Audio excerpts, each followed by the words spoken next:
Good morning, everybody.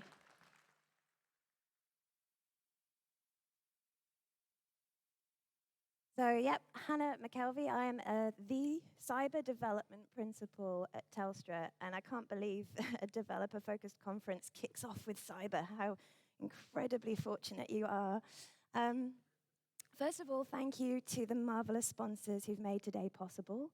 And I also want to follow on from Robin's gorgeous welcome to country and respectfully acknowledge the past and present traditional custodians of this land on which we're meeting, the Whadjuk people.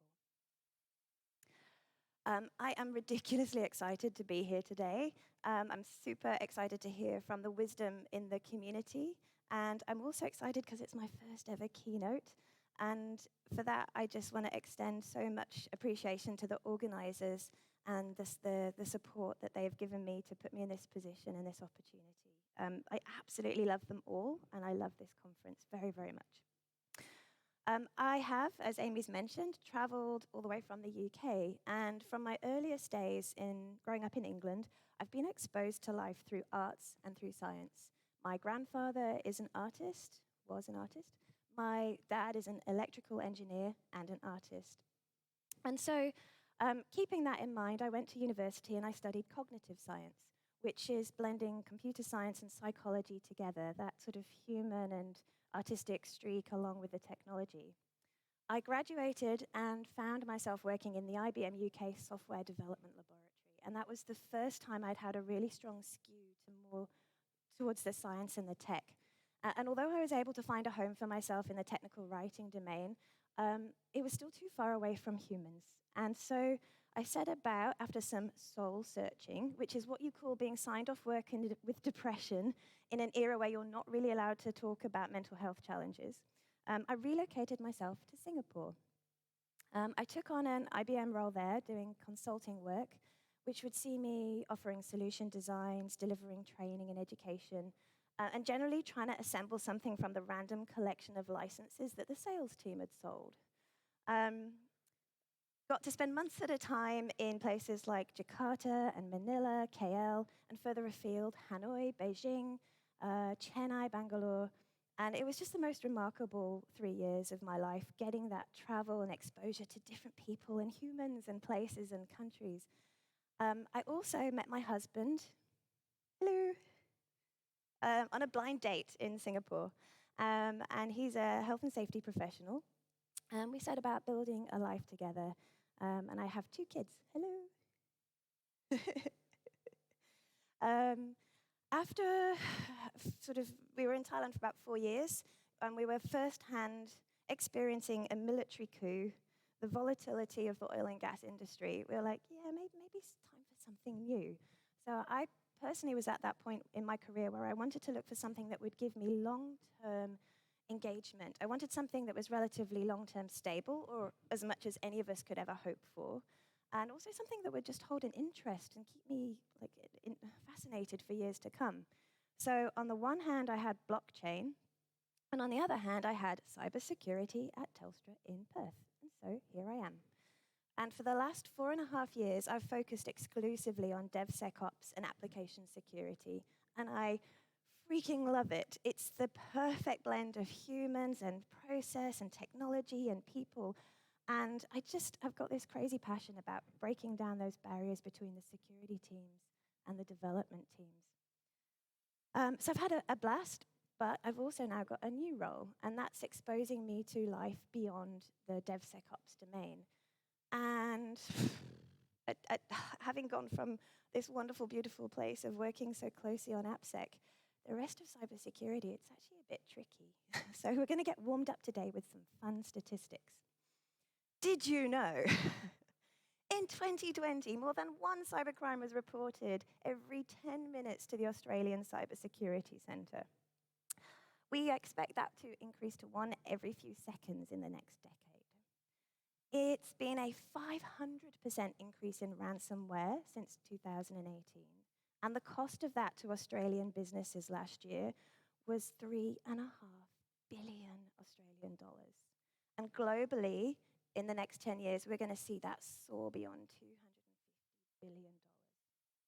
The pandemic has intensified attacks, as we've all moved in vast numbers to work and work from home and study from home, we've opened up this new way for the criminals to come and have their fill of their bank accounts. And then I learned that apparently, if you have a mobile phone, cue prop, in your pocket, you are on the battlefield. We are facing existential threats, and a cyber Pearl Harbor is imminent. Now, I don't know about you, but if I was going to pick a Michael Bay, Ben Affleck cultural reference, why would you choose Pearl Harbor? I mean, Armageddon, hands down, every time. Turns out, it's not about Michael Bay movies.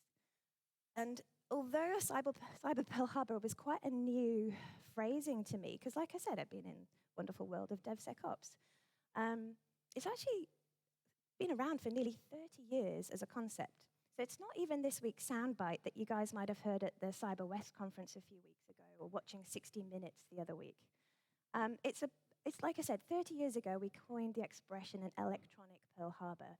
And it rose to prominence again around 2011, 2013 timeframe, when the US Defense Secretary, Leon Panetta, said that he was concerned about a cyber Pearl Harbor, and very specifically the reference, not Michael Bay, but an attack on critical infrastructure. And apparently, since 2013, it's been imminent.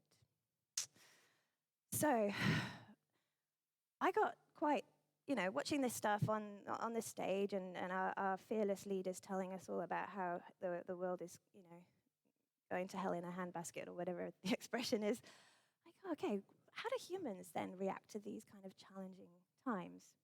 And I was extremely fortunate to be on a leadership course where one of the guest speakers was Tyson Yunkaporta. And he was talking about this human tendency for us to look to leaders in challenging times. We look to someone else who might have the answers to help us. And we have a tendency to give up our agency. We see this throughout history, whether going back to ancient Rome, Napoleon, Hitler, Nigel Farage, Donald Trump. We look to people who we think have got the answers, who are strong figures. We also see it in the movies. So say what you like about the first 3 episodes of Star Wars. There's this brilliant moment where Padme Amidala says, "So this is how liberty dies," with thunderous applause. And she's talking about that moment where they decide to elevate the powers to a leader. And it's at that point that you see the democratic, got to get this right, Galactic Republic transition into the Galactic Empire dictatorship. Okay, so cybersecurity to me, when I was in those sessions hearing about the cyber Pearl Harbor and existential threats, felt, this seems quite challenging. Do we live in challenging times? Do we ever? The last 12 months alone have put humanity through its paces. This is the stuff that the world has been having to contend with. And how does more than just me feel about this? If we look at Australians and say, how do we react to living in challenging times? Australia Talks does this really great survey where they poll us on aspects of our day-to-day life that are interesting. And it's everything from how frequently do you change your bed sheets through to what are your thoughts about restricting your personal freedom for the greater good. So it's quite a broad section of questions that get asked. But we learned that in 2019, 54% of us were comfortable with restricting our personal freedoms for the sake of Australia. But in 2021, there is a swing, a huge and rapid swing of 70% of us are comfortable with giving up those personal freedoms. And that, to me, is a massive shift in a nation's thoughts and beliefs. So where to from here? We have got cybercrime increasing. We've got the notion that there could be a critical infrastructure attack, and that could be absolutely major and catastrophic. And we've got Australian sentiment able to shift, often rapidly and often significantly. And we notice that it has shifted in a way that's complementary with this tendency of humans to give over our agency to someone who's got all the answers and can help us. And we're confounded by this media hype about being on the battlefield, facing existential threats. And honestly, it's quite overwhelming to me. And you think, what on earth can one person do in the face of the scale of the things that are facing us? So I was chatting to my husband, thinking, I'm feeling a bit frightened. I'm feeling a bit uncertain about the future. This is like a big stuff that we're going to have to wrestle with. But I don't want to give up. I think we've got to have belief and positive and focus and a way forward into the future. And I was curious because he works in health and safety, and the safety professionals have been dealing with industries that face catastrophe for years. So maybe I thought there is something I could finally learn from him. So the first thing he introduced me to was the catastrophic theory of reform, which is where you see a catastrophe followed by outcry, followed by lagging regulation. So on the board here, going back to 2 years before the First World War, we've got the world's first global media event, which was the Titanic. It made the newspapers in New York and London, and that was the day after it had happened, and it led to global outcry. After that, there was a chunk of regulation that landed, and a majority of that is actually still in force today. And we've seen this repeated pattern of a catastrophe followed by regulation all the way through to recent times. Some of the regulation has been exceptional and very valuable, but some of the safety professionals will also question why, in the face of aeroplane hijacking, did that lead to security regulation on board ships? Was that more to quell the outcry or the actual problems that were at hand at that time? Which is an interesting angle to explore. Does the media frenzy about an incident kind of lead to regulation? And can you feed regulation into society through kind of pumping it through the media? Do we have this trend in cybersecurity? For sure, yes, we do. So you may remember, hopefully, the Colonial Pipeline ransomware attack in May this year. So that happened, and within the month, the Transport Security Administration issued their first directive, and then a month or so later, they followed up with their second directive. And it's pretty straightforward stuff. It's targeted to pipeline owners, but it's things like do a security architecture review, make sure you have an emergency backup plan, and have you considered mitigating some stuff to lower your risk in the future attack of ransomware attacks? So, question for us in the room, is any of this stuff kind of likely to happen to us here in WA? Well, it's not for me to say how likely it is, but to me, I think it's very credible. If you look at the structure and the makeup of our area, you've got highly interconnected critical infrastructure, you've got pipelines, and you've also got a very complex supply chain. And that unique geography where we connect across vast distances to points of technology and culture, it's presenting a very interesting challenge for us to keep stable, secure, and resilient. And I don't think any Western Australian is going to let you forget how much of an economic contribution we make to Australia. And given that a huge amount of what we do is export, that's valuable insight for someone who's trying to buy the thing that we're selling. For them to know what we are running at cost and what the prices are, that puts them in a very strong bargaining position when they're trying to negotiate with us for purchasing. What else is happening to us here? Well, we are seeing regulation. The Australian government has produced a cybersecurity strategy that they launched last year. We see them bolstering law enforcement capability. They are investing in specific jurisdictions and trying to get them in a better position to share data and to collaborate and ultimately lift their own capabilities and responses. We're seeing an investment and growth on cybersecurity skills, even down to the 6-year-olds in primary school learning the basics of cyber hygiene. They're discussing a bill right now that proposes anyone who is experiencing a ransomware attack must notify the ACSC prior to making any ransomware payments. They're also dropping lots of recommendations and guidelines and regulations through, things like the ASD 37, the Essential 8, and they are focusing on critical infrastructure. So they're making amendments to bills that exist that expands the definition of a critical infrastructure from 4 to 11. So now many smaller players suddenly find themselves part of the supply chain of a critical infrastructure industry and subject to that kind of regulation. And also it allows the ASD, that's the spooks, to come and lend their expertise when you are going through a ransomware attack or a critical attack that has national significance. So yeah, regulation, tick. we have a parallel between the cybersecurity teams and domains and also the safety industry. So what else? Maybe regulation is the way that we avoid the cyber Pearl Harbor or the cyber Titanic. But if you look at the safety industry, whilst it has helped prevent some of the major catastrophes, incidents are still happening all the time. So if regulation is the minimum expectation of what we should all be doing, what does best practice look like? What is our hope for the future?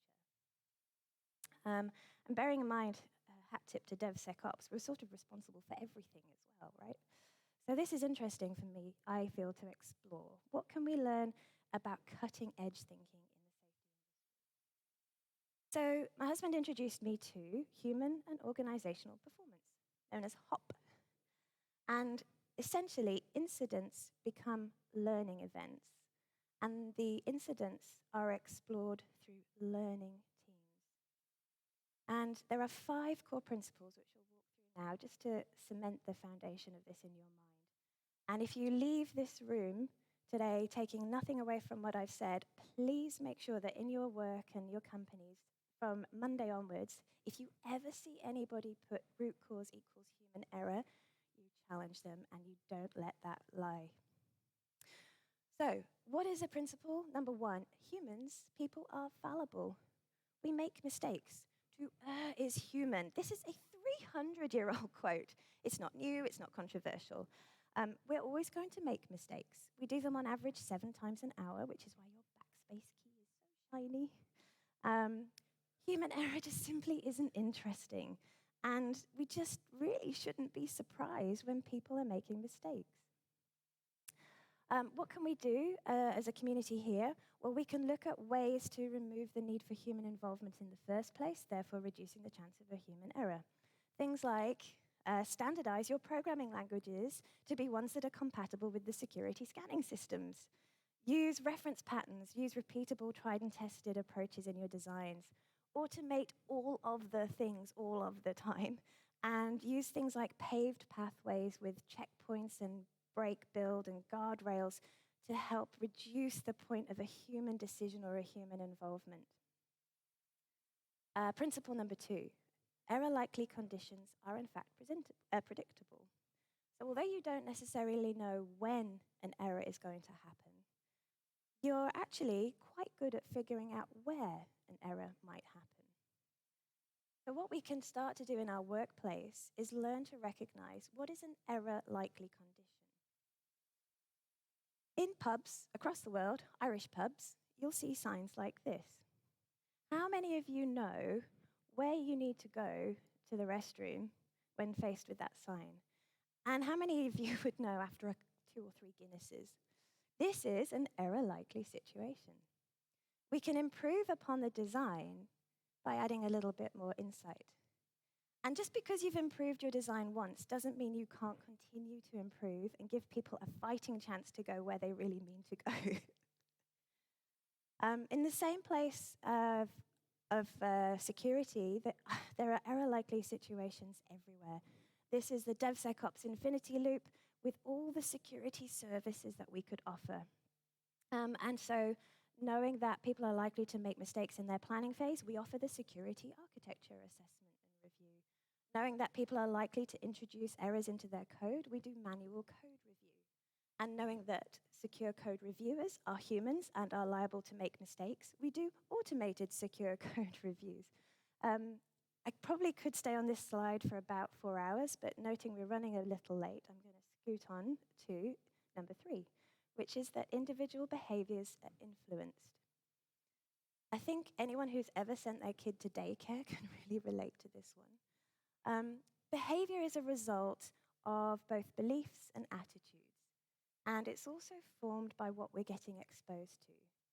So at an AFL match, most people would feel comfortable to shout loudly, but I suspect the majority of us would not feel comfortable to shout loudly in a place of worship. How do I translate this into the workplace? Well, one of the most common things that I see is presenteeism. You are in your office, everyone around you is working for 14 hours a day. You are going to feel a bit uncomfortable trying to get up after 8 hours. what is happening is because around you, they've normalized the experience of staying in the office for long hours, regardless of the fact you all signed up for your 8-hour contracts, you're drifting away from the expected process. And that's one of the key elements about these human and organizational performance, the HOP principles and the process, is looking for points where you're drifting away from what you're expected to do. So let's bring that to security. I see many amazing developers disabling their security scanning in their build pipelines because arguably the security tests apparently take too long to run and will probably find vulnerabilities which are going to take some time to fix. So you see a behavior that is normalized of prioritizing ship to production as fast and as quickly as possible, regardless of the quality of the product. And when management repeatedly accepts the risk, they're reinforcing this behavior. So the black line is what the security department thinks you're doing. The blue line is what you're actually doing, which have all those points of deviation which may have been normalized in your workplace. And 99 times out of 100, you're going to get away with it because we converge at the end. But there is a lot of inherent risk in what has actually happened versus what the ivory tower security team believes is happening. Principle number 4, operational upsets can be avoided, aka Cyber Pearl Harbor is not actually inevitable. We can design resilient IT systems. So we learn from our past events.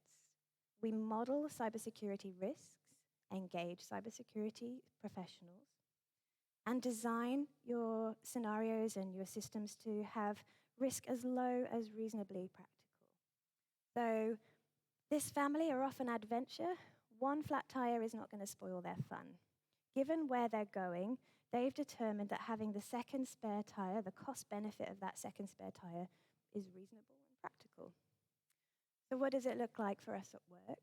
Well, how many people here have got a magnet on their fridge that tells them who to phone when their child or family member gets sick or unwell?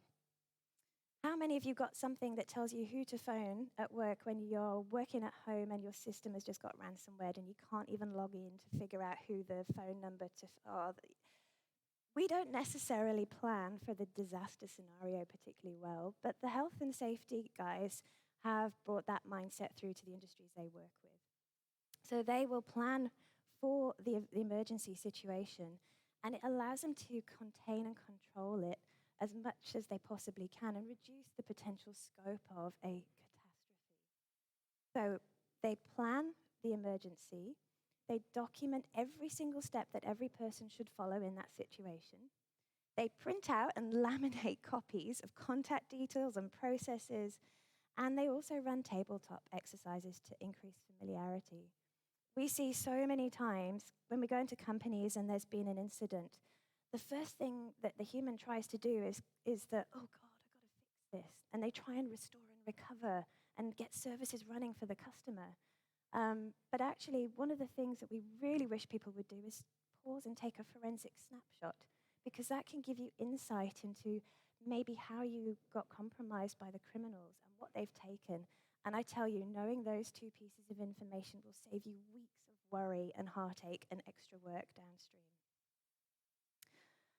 And our 5th principle, which is management response to failure, this really matters.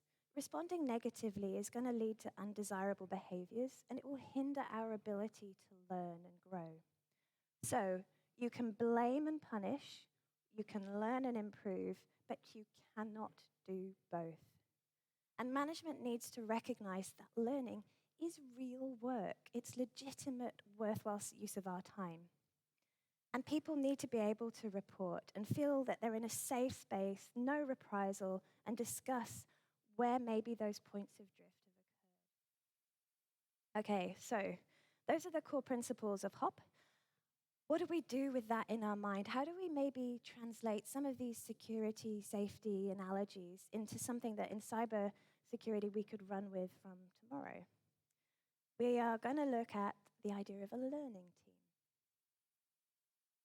This is where events are explored based on their potential severity. So the first thing the safety professionals recognize is that a near miss is as informative as the real deal. And quite often, the only difference between a near miss and an event is just sheer bad luck. We've actually got a lot to be learned from those potential events with potential high severity. And the other thing is it has to be key that there is something to learn. So you don't do it when it's simple and obvious. Like, why would you run a learning team for person clicks on SMS scam? We've got nothing to learn from the fact that people are curious and intrigued and click on stuff they shouldn't. Like, we figured that one out a long time ago. What we could do is apply energies to stop the SMS from reaching that person in the first place, like the Cleaner Pipes initiative. So we want to run a learning team when there is a potentially high severity nature to the near miss or the event, and also when we haven't figured out everything about it, we've still got something to learn, we're still confused by what's gone on. How do we run the learning teams? Well, we mentioned that management response to failure is really critical. Management buy-in to this kind of concept is also really important because we're going to need them to sponsor the event. These things don't happen in the standard 1.5 hours to 2 hours of your post-incident review meeting that you're used to. These things run on for 2 days. And they run on for 2 days for a couple of reasons.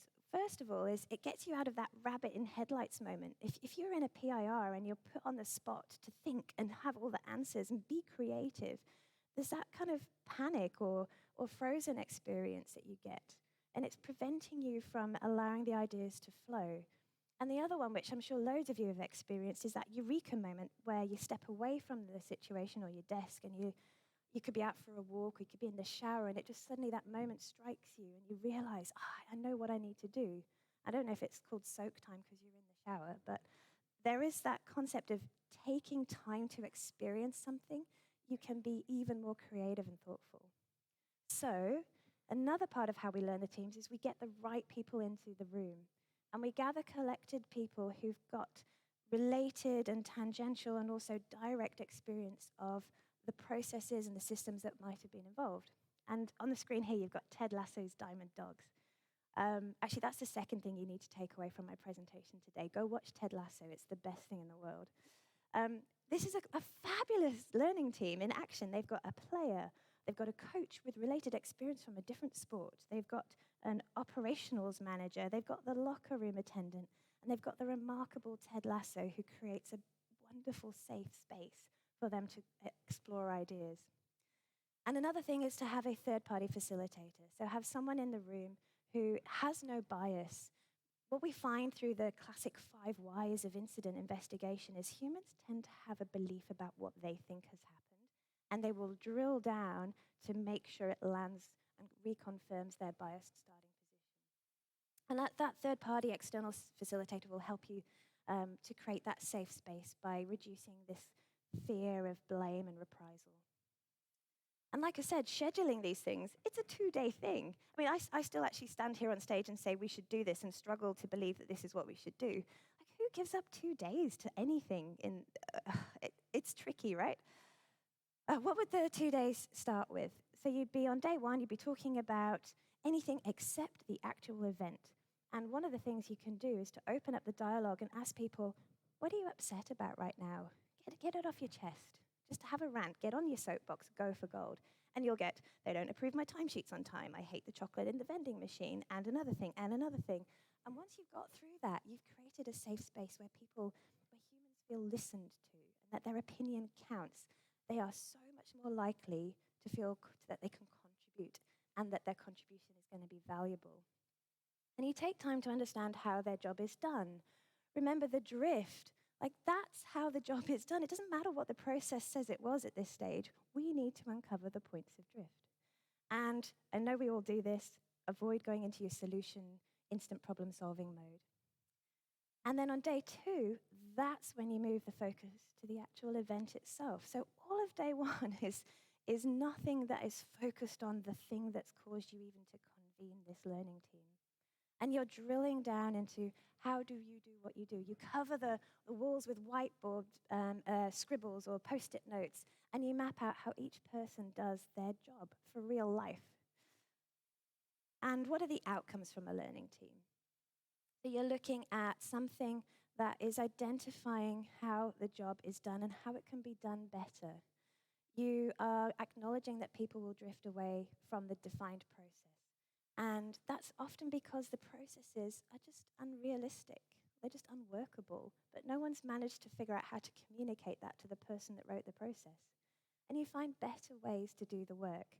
And you share those learnings as widely as you can to reduce the likelihood of reoccurrence. Simple. There you go. Just solved all the problems. In summary, so we are on the battlefield. We are facing existential threats.